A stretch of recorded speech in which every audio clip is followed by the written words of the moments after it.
Bonsoir à toutes et à tous. Bienvenue dans Du Grain à Moudre. Ce soir, Emmanuel Macron est-il l'homme de la situation ? On le disait, mou, une mollesse quasi congénitale avec pour corollaire un penchant pour l'indécision. Il aura fallu attendre les attentats de 2015 pour qu'on concède enfin à François Hollande qu'il occupait pleinement désormais la fonction de chef de l'État. Avec Emmanuel Macron, c'est comme si le phénomène inverse était à l'œuvre. Sa première crise importante, celle des Gilets jaunes, bouleverse la geste macronienne. L'homme de la rupture, qui promettait de maintenir le cap des réformes coûte que coûte à travers un exercice du pouvoir tout en verticalité, semble aujourd'hui submergé par les événements. Emmanuel Macron a été conspué hier au Puy-en-Velay. C'est son nom qui est tagué par les manifestants pour l'appeler à démissionner. Lui qui avait fait de la restauration de l'autorité du président de la République un des axes de son mandat se voit mis en échec sur ce sujet. Alors un tel retournement est spectaculaire. Il va sans doute conditionner la suite du quinquennat. Comment gouverner, comment réformer désormais ? Emmanuel Macron est-il l'homme de la situation ? Et pour en discuter ce soir, 3 journalistes qui ont chacun consacré un ouvrage à Emmanuel Macron. Ça a été notamment votre cas, Marc Andevel. Bonsoir. Bonsoir. Vous avez d'ailleurs été un des premiers à dégainer sur ce personnage, puisque votre ambigu Monsieur Macron date de 2015. Vous l'aviez publié chez Flammarion. Il y a eu une mise à jour depuis qui date... Une mise à jour avec 6 chapitres supplémentaires début janvier 2018. Voilà, puisqu'entre 2015 et 2018, il n'a échappé à personne qu'il s'est passé un certain nombre de choses pour Emmanuel Macron. Je n'ai pas précisé, vous êtes journaliste indépendant après avoir été grand reporter à Marianne. Pour discuter avec vous, elle aussi est grand reporter au Figaro. Anne Fulda, bonsoir. Bonsoir. Vous êtes par ailleurs responsable de la rubrique Portrait. Vous, votre ouvrage consacré à Emmanuel Macron, il date d'avril 2017. C'était chez Ponce. C'était donc quelques jours avant son élection à la présidence de la République. Emmanuel Macron, un jeune homme si parfait. Je vois que vous avez la version poche. C'est chez... J'ai lu, c'est ça.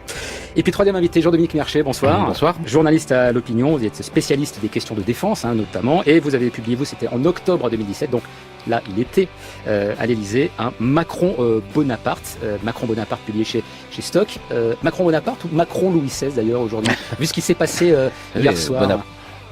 Napoléon finit mal quand même aussi, je veux dire, je rappelle, il y a Waterloo, il y a Sainte-Hélène, donc bon, c'est pas forcément une comparaison. Ça n'a d'ailleurs jamais été une comparaison totalement élogieuse, ma vision de ma comparaison avec Bonaparte. Si je vous dis Louis XVI, c'est aussi parce que je trouve qu'il y a une scène qui me semble assez stupéfiante hier. Donc Emmanuel Macron se rend à la préfecture du Puy-en-Velay, préfecture qui a été incendiée par des manifestants durant le week-end. Il sort, à un moment donné, il baisse un petit peu la vitre pour parler à des manifestants qui sont là. Et voilà ce qu'on entend.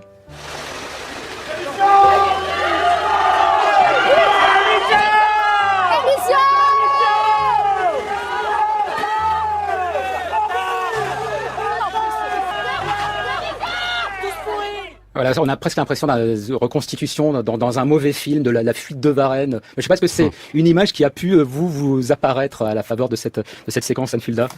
Oui, c'est d'autant plus frappant qu'il a lui-même théorisé sur le sujet lors d'une interview dont on avait beaucoup parlé à l'époque au 1, où il avait théorisé sur la figure du roi qui reste comme une absence dans la politique française, où il disait il y a eu 2 moments où finalement elle semble avoir été remplacée. C'était lorsqu'il y a eu le général de Gaulle, puis François Mitterrand, et c'est assez frappant parce que effectivement il y a une tradition monarchique en France, malgré la Ve République, on l'a beaucoup répété. Il dirait même que les Français s'étaient jamais vraiment remis. Voilà, il disait que les Français s'en étaient pas remis. Donc il a voulu prendre ce rôle un peu de roi. Il l'a assumé en oubliant qu'effectivement l'autre versant c'est le côté révolutionnaire, c'est que les Français vont s'y couper la tête du roi. Ce que répète souvent un autre président, c'est Nicolas Sarkozy. Voilà, quand on veut être un Bonaparte, il faut pas oublier qu'il y a Waterloo puis qu'il y a Sainte-Hélène. Quand on veut être le roi, il faut pas oublier qu'il y a la fuite à Varennes. Et puis bon, évidemment, on va pas aller peut-être jusqu'aux conditions dans lesquelles Louis XVI a été guillotiné. Enfin bon, forcément, on pense à ce genre de symbole. Marc Andevel. Moi, je vais revenir au titre de votre émission. Est-il l'homme de la situation ? En fait, il est à la fois le produit de la situation, parce que Macron a été élu du fait, on va dire, d'un écrasement politique, d'un assèchement de la concurrence en 2017 avec des partis politiques dans les limbes et des situations particulières. Et par ailleurs, Macron a totalement utilisé cette situation politique, voire la renforcer, voire la hystériser. Et donc, il est totalement producteur de la situation pour moi. De ces derniers jours, on parle de l'absence des corps intermédiaires. Et là, aujourd'hui, c'est quelle ironie. On voit le porte-parole du gouvernement faire état de l'allocution présidentielle au Conseil des ministres ce matin, qui demande de l'aide au corps intermédiaire qui n'a cessé depuis son élection de mépriser, de mettre de côté, de réduire à néant d'une certaine manière. Et d'une certaine manière, je l'avais senti moi assez tôt pour avoir effectivement écrit le premier livre, mais également pour l'avoir suivi pendant la campagne présidentielle. on en reviendra dans la discussion, mais j'ai très tôt senti qu'il n'était pas particulièrement libéral en réalité sur le plan politique, Macron. Il a une composante particulièrement autoritaire en réalité dans son rapport au gouvernement et au pouvoir, et même par rapport à la démocratie. Il y a une anecdote pour commencer. Un grand patron que j'avais rencontré dans les multiples rencontres pour le livre m'avait dit cette chose suivante qui était quand même très frappante.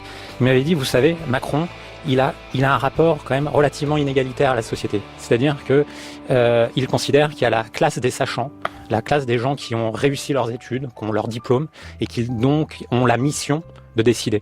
Et puis il y a les autres, il y a les sujets, ceux qui doivent obtempérer aux décisions. Et c'est cette grille de lecture à la fois politique et quasiment managériale, de considérer la France finalement comme une entreprise, qui là aujourd'hui arrive à l'impasse. Jean-Dominique Merchet. Oui, ce que vient de dire Marc est très juste. On est dans un moment, même s'il faut ne pas avoir craint d'utiliser des mots un peu excessifs, on est quand même dans un moment où il y a une révolution politique. Une révolution dans la mesure où toute une génération, une classe politique est contestée. Emmanuel Macron est à la fois effectivement le moteur et le bénéficiaire de ça. Il a été, c'est-à-dire c'est en renversant ce qu'il appelait l'ancien monde qu'il arrive au pouvoir. Mais comme tout révolutionnaire, il pense qu'une fois qu'il est arrivé au pouvoir, la révolution va s'arrêter avec lui. Faut d'ailleurs c'est souligner l'illusion. Son livre programmatique s'appelait La Révolution. Absolument. Mais ça, c'est l'illusion de tous les révolutionnaires dans toutes les révolutions de l'histoire. Quand un révolutionnaire arrive au pouvoir, il dit maintenant c'est fait, la révolution est terminée. Phrase d'un empereur célèbre, la révolution est terminée et en réalité le mouvement continue et ce qu'on voit c'est depuis l'été le mouvement de dégagisme, on a appelé le dégagisme politique est reparti et évidemment Emmanuel Macron sera emporté par ce mouvement dont il a été un des moteurs et un des accélérateurs et un des bénéficiaires, mais cette séquence est en train de se terminer et donc il y a eu, vous voyez, Danton, Robespierre, puis d'autres. Eh bien, nous sommes dans un moment comme ça. Très certainement. Alors, évidemment, on ne coupe plus les têtes, mais ça fait mal quand même à ceux que ça arrive. Est-ce que ça traduit un manque de lucidité chez Emmanuel Macron, à votre avis, Anne Fulda ? Est-ce que ça pourrait être en tout cas un de ses traits de caractère ? C'est assez étonnant. Oui, je pense qu'il est... il pense toujours qu'il pourra avoir le dernier mot et que son esprit, son intelligence pourront terrasser l'adversaire. C'est pour ça d'ailleurs que dans une première phase et pendant la campagne et après, on a vu que souvent il allait à l'affrontement avec ses opposants, ce qu'on voit un peu moins aujourd'hui. Mais à l'époque, il semblait même aimer ça et presque sûr de lui, enfin sûr qu'il emporterait la joute. Là, un petit peu moins. Mais c'est vrai que ce qui est quand même étonnant, c'est qu'il a fait un bon diagnostic de ce qu'il fallait faire. Il faut pas oublier, on a l'impression qu'en fait, c'est peut-être son deuxième corps qui prend le dessus. C'est-à-dire que je pense que ces travers un peu, même beaucoup autoritaires, on les sentait. Moi aussi, j'ai interrogé pas mal de ses proches qui disaient qu'il avait un côté autoritaire, narcissique, même quand il était en phase ascendante pendant la campagne. Donc ça se révèle.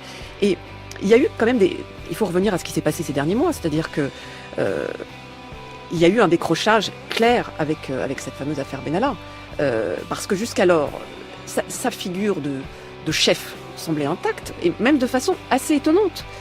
Il a bénéficié d'une bienveillance incroyable pendant quelques mois, et il a pu faire des réformes sans avoir aucune opposition, ou presque, parce que l'opposition politique était morte, et effectivement les corps intermédiaires, il les avait mis de côté, donc il semblait pouvoir avancer sans aucune contradiction en position. C'est d'ailleurs dans le cadre de cette affaire Benalla, Anne Fulda, que Emmanuel Macron va avoir une de ces phrases dont on commence un petit peu à faire la liste et qu'on ressort aujourd'hui et qui prennent, qu'ils viennent me chercher. Quand on pense à cette phrase aujourd'hui, oui, elle prend quand même un sens très. Oui, ça révèle ce fameux hubris dont certains parlaient déjà pendant la campagne, c'est-à-dire cet orgueil démesuré qui explique qu'il soit arrivé où il est, mais qui explique aussi certaines de ses positions qui semblent assez incompréhensibles. Ce qui est étonnant, parce que c'est vrai qu'il avait fait les bons diagnostics pendant la campagne. Et par exemple, j'ai retrouvé dans une autre interview qu'il avait donnée au un diagnostic qu'il faisait sur la nécessaire mobilité et surtout mobilité physique qui n'est pas qui est très importante pour les Français. Il avait tout diagnostiqué et en fait, il a semblé oublier. Il disait d'ailleurs qu'il fallait réconcilier les deux France. Il a oublié ça, tout son discours de campagne. C'est pas le premier à le faire, mais enfin, il l'a vraiment oublié. Alors j'ai relevé un autre élément de diagnostic, mais qui rejoint finalement ce que vous dites. C'est là, c'est un article pour Esprit, pour la revue Esprit, qui date de 2011. Article qui est là aussi assez souvent cité. Article dans lequel il parle notamment d'un hiatus entre l'émergence des problèmes de long terme, complexes, structurels, parfois mondiaux, et des urgences économiques, sociales, démocratiques, dont le non-traitement immédiat est perçu comme insupportable par les opinions publiques. Parce que j'arrive pas à comprendre comment on peut faire un diagnostic qui semble aussi pertinent et comment, une fois qu'on est au pouvoir, on a l'impression que il a oublié de tirer les conclusions de ce diagnostic. Marc Andevelt, ensuite Jean-Dominique Merchet. Alors cet article est intéressant parce que son titre s'appelle « Dans les labyrinthes de la vie politique ». Et c'est d'une certaine manière, c'est une autocritique du quinquennat Hollande en partie. Et l'autre élément extrêmement intéressant, c'est que dans cet article-là, il critique l'hyper-présidentialisme à la française. C'est-à-dire dans cet article d'Esprit, il s'adresse finalement au lecteur d'Esprit et il fait du rocard. Mais en réalité, Macron n'a jamais été rocardien ou uniquement rocardien. C'est d'où l'ambigu Monsieur Macron. C'est aussi ça ma découverte au départ, c'est-à-dire qu'il a été également influencé par par des responsables politiques français, notamment Jean-Pierre Chevènement, qui a une grille de lecture beaucoup plus jacobine des institutions. Et donc, il est depuis ce texte-là de 2011, il est en réalité revenu sur cette critique de l'hyperprésidentialisme, parce que comme l'a rappelé Anne, il en a même théorisé la nécessité de cet hyperprésidentialisme et de cette verticalité. Il parlait de verticalité aussi pendant la campagne, très tôt.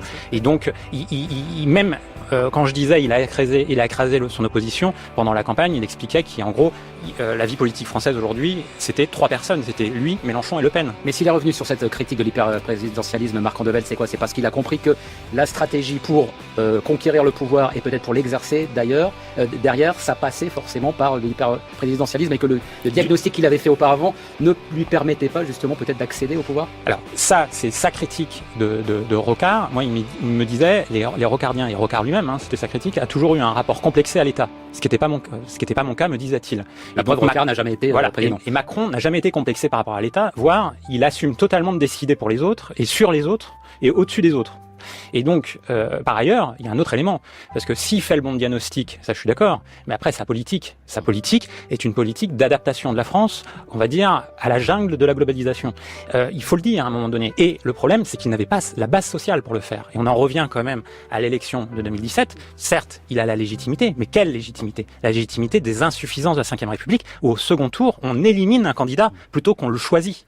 Et c'est ça le quiproquo de départ. On peut dire d'ailleurs que n'importe lequel des autres candidats qui auraient été vainqueurs auraient eu ce même problème de légitimité. Jean-Dominique Merchet, est-ce qu'il y a un Macron politologue et un Macron politique? Est-ce que ce sont deux personnages vous me le retirez de la bouche, c'est ce que j'allais dire. Vous avez d'un côté l'observateur qui fait un diagnostic sans doute assez lucide de la situation, puis après vous avez l'acteur. Et l'acteur politique, on découvre qu'il est assez médiocre en réalité. Parce que effectivement, il n'a pas su se doter des instruments pour gouverner un pays. Les instruments, c'est quoi? Il faut des troupes et des alliés puissants, des hommes sur lesquels on s'appuie. Et ça, il ne les a pas, parce qu'il refuse de les avoir. En fait, on voit cette affaire c'est l'inexistence de son parti qui désigne, excusez-moi, mais son nom même m'échappe, Monsieur Guérini, je crois, pour prendre sa direction. On voit bien que les rares personnes qu'il avait réussi à attirer auprès de lui, Collomb ou Hulot, sont partis. Mais parce que c'est son mode de fonctionnement qui l'empêche d'avoir les instruments pour gouverner. Donc voilà, on pourrait dire que c'est un homme politique important me disait ça l'autre jour. Il me disait, vous voyez, Emmanuel Macron, c'est une plante qui a poussé en serre, protégée. Elle a poussé très droit, très vite, très bien. On l'a transplantée dans une forêt où il y a une tempête aujourd'hui parce que le vent souffle. Et là, on découvre quelque chose, c'est qu'il n'a pas de système de racines, pour tenir les choses. Redites le nom de cette personnalité politique importante. Non, je vous la dirai pas. Voilà, je vous la dirai pas. C'est quelqu'un qui aime les fleurs et les plantes. Voilà. Bon, alors je vais chercher ça. Non, Anne Fulda. Moi, Macron. Pour rebondir sur ce que disait Marc, je dirais qu'il faut effectivement se souvenir surtout des résultats du premier tour, c'est-à-dire qui sont très révélateurs.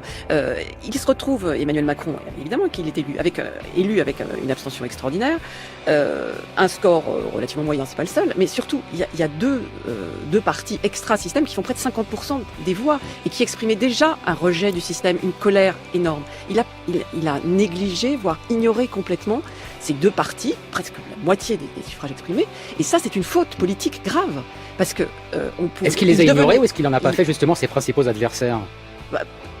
Il les a fait de façon, il en a fait ses principaux adversaires pour le théâtre, je dirais, mais il n'a pas traité les électeurs. Il n'a pas traité les problèmes qu'exprimaient ses électeurs.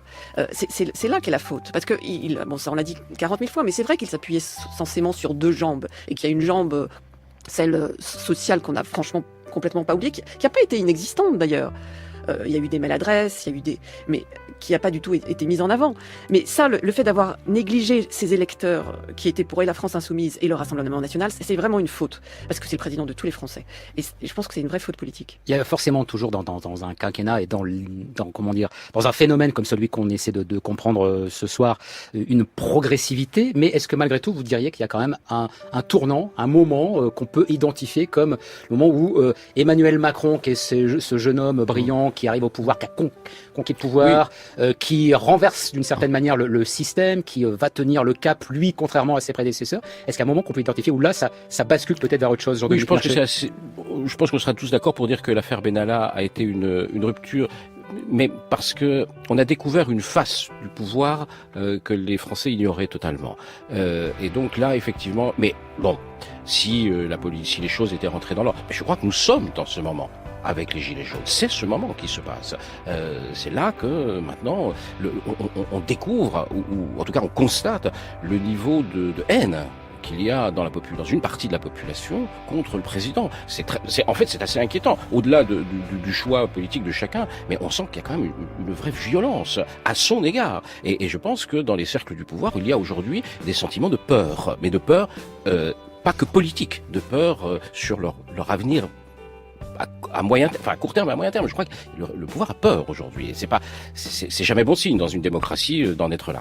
Marc Andevelde, il y aurait un avant et un après affaire Benalla. Avec l'affaire Benalla, on voit que le pouvoir macronien est aussi très vieille politique, avec on va dire la face sombre de la Ve République, qui est un régime où effectivement il faut utiliser toutes les cartes dans ses poches pour arriver à la plus haute fonction présidentielle, et donc d'une certaine manière la fin justifie les moyens. Et ça, c'est à la fois tout le cynisme de Macron et tout son culot, mais la fin a justifié les moyens. Donc la bascule, vous la positionnez là aussi, vous ?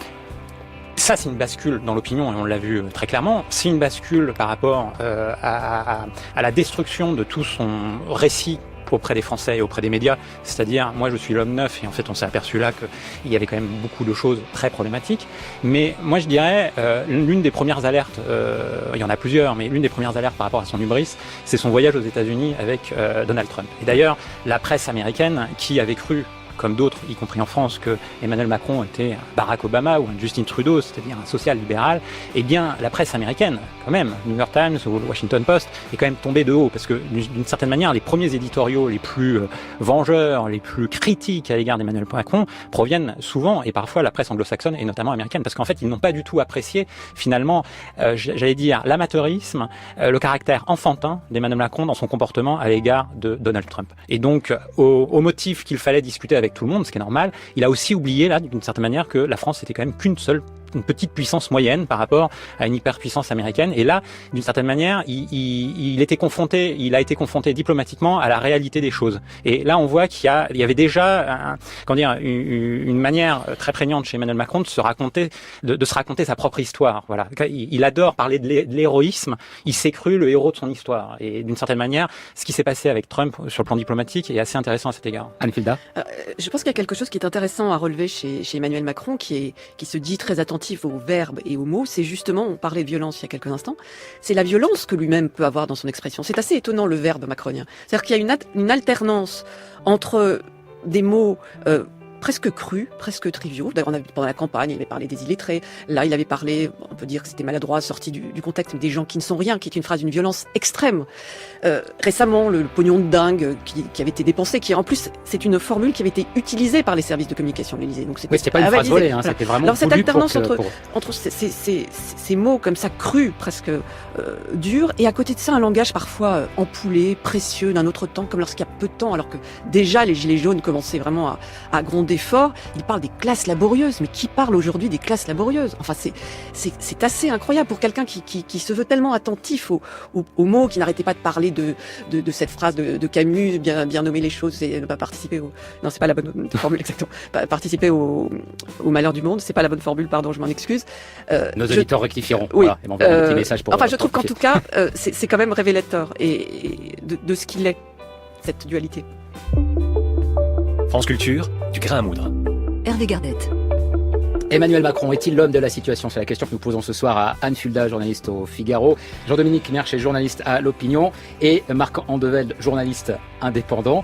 Vous avez tous les trois signé des ouvrages consacrés à Emmanuel Macron. Et avant de poursuivre la discussion, parce qu'on se demande finalement si Emmanuel Macron, on se pose la question de son exercice du pouvoir, et peut-être même aussi est-ce qu'il était vraiment fait pour exercer les plus hautes fonctions, ce qui revient à se demander ce que c'est aussi qu'être un chef. Et bien justement, ce midi, dans l'émission La Grande Table d'Olivia Gesbert, était invité le général Pierre de Villiers. Pierre de Villiers, il a une histoire en partie commune avec Emmanuel Macron, puisque pour avoir contesté son autorité en critiquant le budget des armées, et il avait été désavoué par le tout jeune chef de l'État. Il vient de publier un livre aux éditions Fayard. Qu'est-ce qu'un chef? Voici un élément de réponse. Un bon leader, c'est quelqu'un qui est capable d'entraîner derrière lui. Moi, quand je préparais une opération, quand j'étais plus jeune, je veillais à ce que derrière ça suive, parce que quand vous dites en avant, il faut que ça suive pour gagner.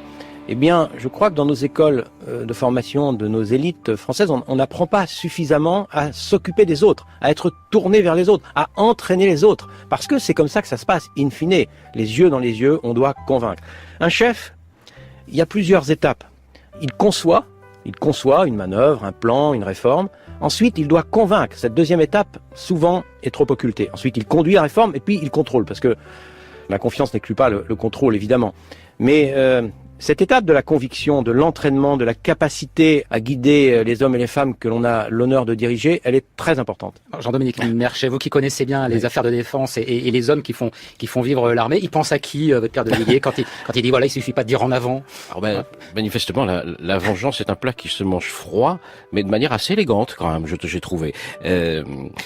Évidemment, je veux dire, tout le monde pense à Emmanuel Macron, mais c'est vrai d'ailleurs que l'épisode entre le général de Villiers et donc vraiment recadré d'une manière tellement insupportable qu'il présente sa démission le 13 juillet 2017, dévoile peut-être pour la première fois un visage d'Emmanuel Macron auquel on ne s'attendait pas aussi vite et aussi brutalement. Moi, j'assiste à cette scène et effectivement, on est comme tous stupéfaits en disant mais il va pas bien quoi. Je veux dire, on fait pas des choses comme ça quoi. Et effectivement, donc, je crois que Pierre de Villiers, alors on entend beaucoup de choses aujourd'hui, dans les gilets jaunes, il est une sorte de héros d'un certain nombre de gilets jaunes qui rêveraient d'un Pierre de Villiers, tout ça est assez ridicule, mais effectivement... On n'a quand même pas recours... non, en plus je pense que je sais qu'il n'est pas du tout dans cet état d'esprit, mais effectivement, là c'était particulièrement bien senti. Marc Andevelde. Lors de l'épisode en juillet 2017, il dit, c'est sur les vœux aux armées, c'est le 14 juillet, ouais. Il dit, il est obligé de dire, c'est moi le chef, oui. Quoi. Bon, c'est quand même, là, quand je faisais le constat qu'il y avait un petit côté enfantin chez Emmanuel Macron, là, pour le coup, c'est assez significatif. Je voulais juste revenir sur la question de faute politique d'Emmanuel Macron, parce que il n'y a pas que la question de l'élection particulière sous la Ve République, il y a également un choix politique qu'il a fait dès l'entre-deux tours, c'est-à-dire de dire, justement, qui même me suivent. C'est-à-dire qu'il n'a pas du tout voulu organiser une union nationale autour de lui, avec les différentes sensibilités politiques, y compris celles qui pouvaient soutenir son programme. Et d'ailleurs, qui me l'a confié, c'est un des hommes qui aurait pu être Premier ministre, c'est Xavier Bertrand, qui a été sollicité à l'époque, qui a refusé, et puis ils l'ont pas choisi, mais il a refusé sur 2 points, notamment parce qu'il considérait que sur les questions de sécurité, Macron n'était pas suffisamment sérieux, et sur la question politique centrale, il m'a fait le constat suivant, que Macron n'était pas dans l'idée d'une union nationale, mais était dans une lecture bonapartiste, verticale, césariste, c'est-à-dire moi et la population. Et c'est tout. Mais est-ce qu'on peut pas aussi relativiser quand même la responsabilité d'Emmanuel Macron quand on regarde le sort qui a été celui de ses prédécesseurs, c'est-à-dire François Hollande qui se retrouve lui aussi quand même fortement détesté, Nicolas Sarkozy, n'en parlons pas. On avait aussi reproché à Jacques Chirac en 2002 justement de ne pas faire un gouvernement d'union nationale après sa victoire face à Jean-Marie Le Pen. Est-ce que ce sont pas aussi les institutions mais c'est pour ça qu'aujourd'hui, qui contraignent aussi, est-ce qu'Emmanuel Macron n'est pas aussi un peu, on va dire, prisonnier de ces institutions? C'est pour ça qu'aujourd'hui, à droite, gauche, y compris macronienne ou autre, fortement d'opposition, tout le monde fait le constat qu'on a abouti à une crise de régime. La Ve République, dans sa verticalité, est incapable de répondre aux enjeux aujourd'hui européens et même vis-à-vis de la globalisation. C'était d'ailleurs l'objet de la discussion hier soir entre deux constitutionnalistes, Dominique Rousseau et Anne Levade. Anne Fulda, est-ce que la légitimité aujourd'hui d'Emmanuel Macron, alors vous avez évoqué sa légitimité par rapport à son score relativement modeste, mais c'était pas la première fois non plus, mais au premier tour d'élection présidentielle. Parce qu'aujourd'hui, cette impopularité dont il fait l'objet, ça atteint sa légitimité et sa capacité à gouverner pour le reste du quinquennat, qui ne fait que commencer, il faut quand même le rappeler, ça fait que 18 mois qu'il est en poste. C'est sûr que c'est une évidence que ça atteint sa légitimité, mais cette légitimité, elle ne peut être renforcée qu'à travers, renforcée ou encore affaiblie, ou par de nouvelles élections, à moins que d'ici là, on recourt à une dissolution de l'Assemblée nationale ou quelque chose de cette ordre-là. Et vous qui justement vous êtes intéressé à ces personnalités, imaginons dissolution de l'Assemblée nationale, étant donné l'éclatement du champ politique aujourd'hui, on pourrait peut-être penser qu'il n'y aurait peut-être pas forcément de majorité, mais qu'en tout cas lui, en tant que président de la République, il devrait renoncer à une partie de son pouvoir. Est-ce que c'est quelqu'un qui vous semble prêt à accepter de renoncer à une partie du pouvoir? Ça serait dans le cas où il perdrait la dissolution. Vous voulez dire où ça serait une expérimentation hasardeuse, comme on avait dit en 97, et qu'effectivement ça se retournerait contre lui et qu'il n'aurait plus la majorité. Ouais. Effectivement, ça me semble difficile, parce que ce qui est difficile, je pense qu'il faut prendre en compte dans la construction psychologique d'Emmanuel Macron, c'est que c'est quelqu'un qui finalement n'a jamais rencontré vraiment d'échec dans sa vie, si ce n'est celui anormal. Qui est un échec qui a compté pour lui, c'est quelque chose, c'est une cicatrice. C'est pas l'échec qui est anormal, c'est un échec anormal. L'école normale supérieure, pardon. Mais c'est quelque chose trois échecs consécutifs. Et c'est quelque chose qui l'a marqué. Néanmoins, en dehors de cet épisode, c'est vrai qu'il a eu une ascension assez rectiligne, même s'il y a eu une espèce de storytelling sur son histoire personnelle qu'il a greffé un peu à son histoire politique, c'est-à-dire comment il nous a expliqué qu'il avait conquis l'amour de sa femme malgré les regards de travers, toutes les remontrances et les critiques de la bourgeoisie d'Amiens. C'est vrai qu'il s'est pas vraiment frotté à ce qu'on appelle le principe de réalité, quoi, jusqu'alors. C'est un pur enfant du système. Qui, par son travail, c'est vrai que par son travail, il a grimpé les échelons par son travail et son sens extrêmement développé de la séduction, qui est arrivé sans encombre jusqu'à maintenant jusqu'au sommet. Donc là, c'est vrai que psychologiquement, ça doit être compliqué, parce que contrairement aux hommes politiques qu'on a eu auparavant, les présidents qui se sont succédés, les présidents de la 5e, pour la plupart, ils avaient connu quand même des revers électoraux. D'abord, ils avaient connu des campagnes électorales. Lui, il n'a jamais fait de campagne électorale. Il n'a jamais fait de vraie campagne électorale, donc il n'a jamais eu de vrais revers électoraux. Donc c'est important. Vous avez parlé de conquête. La conquête m'a fait ce que je suis. La conquête seule peut me maintenir. C'est pas du Emmanuel Macron, c'est du Napoléon, Jean-Dominique Napoléon. Bien sûr. Vous savez, ces personnages, ils ne peuvent vivre que dans la dynamique.